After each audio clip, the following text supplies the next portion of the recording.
Hello there, Surfing17 once again. This is some Dark Souls 2 PvP. This is called the Backstep Parry Practice, which, as a lot of people will already know, this is a pretty old video. I watched a guy called Spades do a technique, which I was like, Jesus Christ, that looks insane. And it is a technique that has now been patched, so the reason why I held this video off is because I didn't really want to propagate it, because a lot of people, when they saw it, got a very negative reaction to it. They didn't look at it as a skillful technique, they just looked at it as easy mode. And what this video was originally going to be was an example of it not being easy mode to do this. And it turns out the reason that it wasn't is because I was doing it wrong. So the backstep parry, you know, how did you used to do it? Well, it was essentially just pressing parry and backstepping at the same time to cancel the animation of the swing and to give you iframes to protect you. Sounds pretty simple. However, I was under the impression that it worked with any offhand short weapon. So any curved sword, parrying dagger, things like that, and chances are it probably does, but the window is significantly tighter than when you use the monastery scimitar. So I was trying this night to replicate those results. You'll notice I'm wearing the Chester set just in case I get backstabbed. I've got some Havel gauntlets on. You've never really seen me wear this kind of gear in my PvP stuff because I never really have. So I put on some, you know, decent defensive equipment. I put on some interesting swords, and I tried on this session to do this technique, and I just couldn't do it. And the reality is, the reason why the monastery scimitar is, you know, so good for this maneuver is because the parry frames are on literally the second you press the parry button, and none of the other weapons function like that. And at this moment in time, it's okay because it's already changed. You know, they've edited it, they've changed it, and the curved weapons now are pointless to parry with because they don't even have the old parry time they used to have. They've just completely ruined them. Which you might love, you might hate. It's all preference at that point. Like stuff like this. If that had been a monastery scimitar just then, that would have been one of those parries that I'm trying to do. But the thing in this session that really got me the most was sometimes I just get caught in the heat of the fight and I just start fighting because, you know, I'm a pretty simple guy when it comes to PvP on Dark Souls 2. You know, if I get a solid connection, I can really enjoy myself, but I struggle to get solid connections, which is why you don't see many invasions from me, because I simply cannot get them. And when I do, it's sometimes a three-man gank squad, or the connection is so just like moon physics, there's no point watching it because none of it makes any sense. So I'm left to fight in the arena, and the arena is 90% assholes and about 10% nice people. And when I say nice people, it's not really a moral thing here, guys. It's the people who want to fight. It's the people who come here not to heal, you know, not to spam all the most powerful stuff, but to just have some fun and try and, you know, enjoy the fight as opposed to enjoying the win. Because I do believe there's two types of players on Dark Souls. There's the people who enjoy the fight, and there's the people who enjoy the win. And those people never generally mix, because you either get someone doing everything he can to win in as little time as possible, or you get the person using, you know, like a longsword and a small shield and not having any backup weapons at all. And I have so much respect for people who do that, because almost nobody does that. And it's just a choice. You know, everything in these games is a choice. But you might wonder why I've not had that much Dark Souls on the channel recently. The first reason is I wanted to give a little bit of a break so that people could get rejuvenated on it and maybe want to, you know, watch it or give it some time again, because I must admit, I'm not a big fan of posting footage or posting gameplay from games I'm not interested in or games that I'm falling out of love with, and I've considerably fell out of love with Dark Souls 2 because the PvP is not what I want it to be. And they're doing a lot of changes to calibrations, they're doing a lot of changes to patches, and they're not fixing the things that I think are broken. So it makes it really sad for a player such as myself who doesn't particularly like the way that poise works on this game, doesn't particularly like that any player can win if he hits first because of stun locks and the way that they work, you know, doesn't particularly like the unresponsive nature and slow matches that can occur on the game.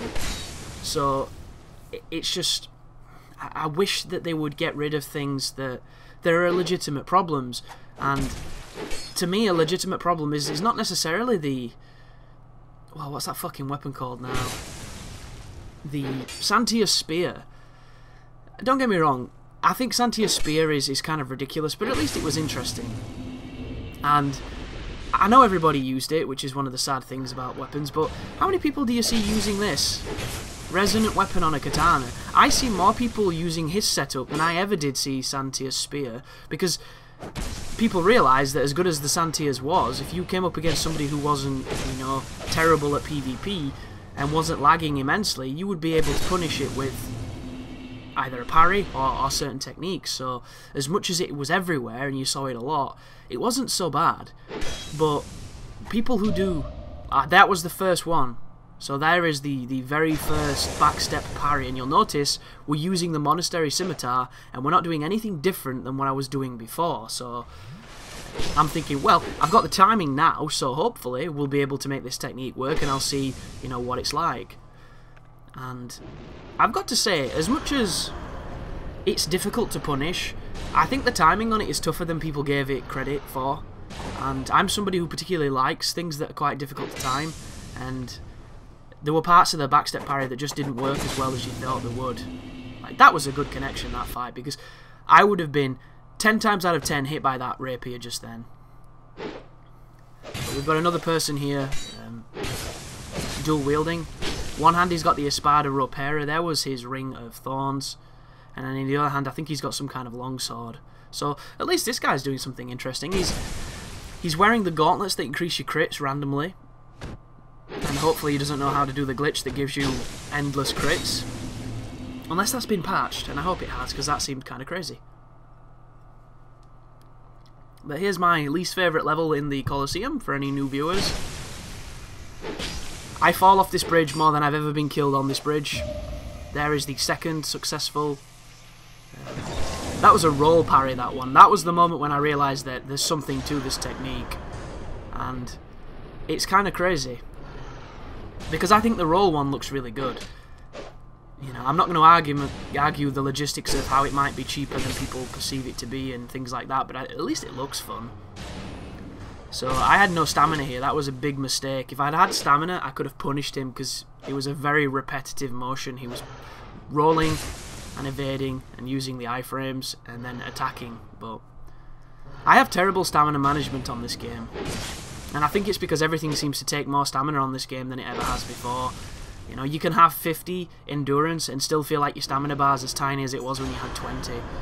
It doesn't make a lot of sense.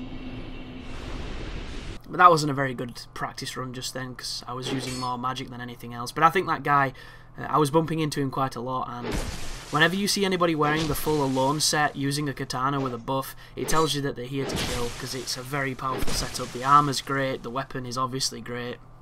Like, this is the people that I like to watch. All this guy's doing is a standard katana. There was one of those roll parries. He's wearing the Wanderer set, it looks like, and he's just going in trying to fight, and unfortunately I end up catching him on a day when I'm practicing a technique that became hated in the community after it got widespread. But this is your more typical arena player right now. He's got an offhand falchion, which is quite unusual. Maybe he's practicing his parries too. And he's got Havel's leggings on and Alone's chest and Havel's gauntlets. And like, immediately, what this makes me feel is, why the fuck in Dark Souls 1 did they patch the weight so that you couldn't wear shit like this and roll? Yet in this game, it doesn't really matter. You can wear anything you want as long as you're under 70, you're going to have a good time. And it's not hard to get under 70, so you can have full Havels, you can have giant shields, you can have giant swords, and you're still quick rolling. It just, I completely disagree with it, and I don't understand why it is the way it is. But this has turned more into a spacing fight that I'm losing.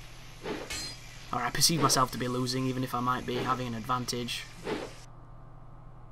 But I feel that's what a lot of fights in Dark Souls turn into, especially when you're using these longer swords. It's just, you slow swing, they dodge, they try and slow swing, you dodge, you slow swing back, and like, eventually somebody gets hit, and whoever gets that first hit can then lead into the stun lock, which is an interesting strategy.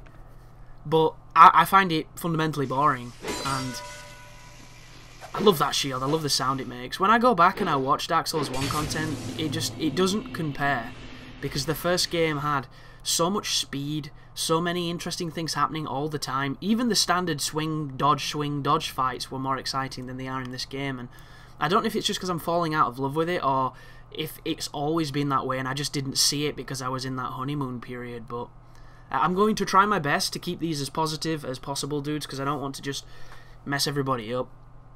Because there's nothing worse than if you like a game and somebody's just, you know, being miserable about it. It's not fun to listen to, and I appreciate that. But thank you for watching, and I will see you in the next one. You take care now.